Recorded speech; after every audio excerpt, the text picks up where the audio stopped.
In a land where the talking drums carried secrets across valleys and kingdoms, peace was never simple. Two great Yoruba kingdoms stood divided by a war no one dared to question. And at the center of that fragile peace stood a princess, Princess Adeola. Princess Adeola was not an ordinary royal daughter.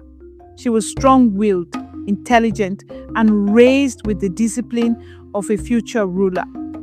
Though young, her presence commanded silence. She understood politics, tradition, and the weight of legacy. But beneath the coral, beads, and royal fabrics was a woman who longed to choose her own destiny. She was born into royalty, but she was promised to peace. King Adetoba was a ruler forged by war, a commanding Yoruba monarch in flowing embroidered agbada, crowned with authority and ancestral pride. He believed tradition was sacred and peace must be preserved at any cost. To him, duty was greater than emotion. He loved his daughter deeply, but he loved his kingdom more. Aderemi was not born into power.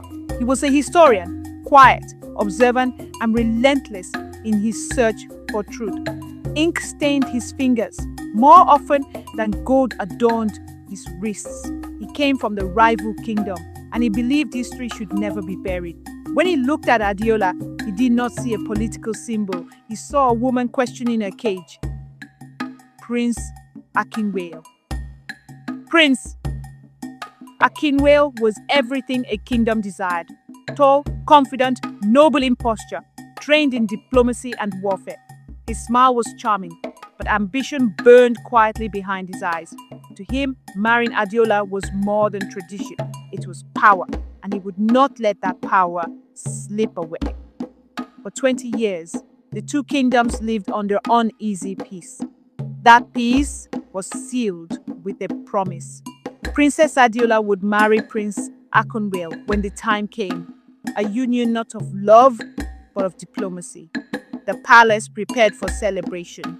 Drummers rehearsed, elders gathered, fabrics were woven, kola nuts were blessed. But destiny shifted the night Adeola met Aderemi. It was beneath the quiet palms of the royal garden that their eyes first met. He was researching the ancient war between their kingdoms, a war no one spoke of openly. Curiosity became conversation. Conversation became understanding, and understanding became something far more dangerous: love. As their secret meetings continued, Aderemi uncovered something buried deep within the palace archives. The war that divided the kingdoms was not started by his people. It had been manipulated from within Adeola's own bloodline. A calculated betrayal, a war engineered for power.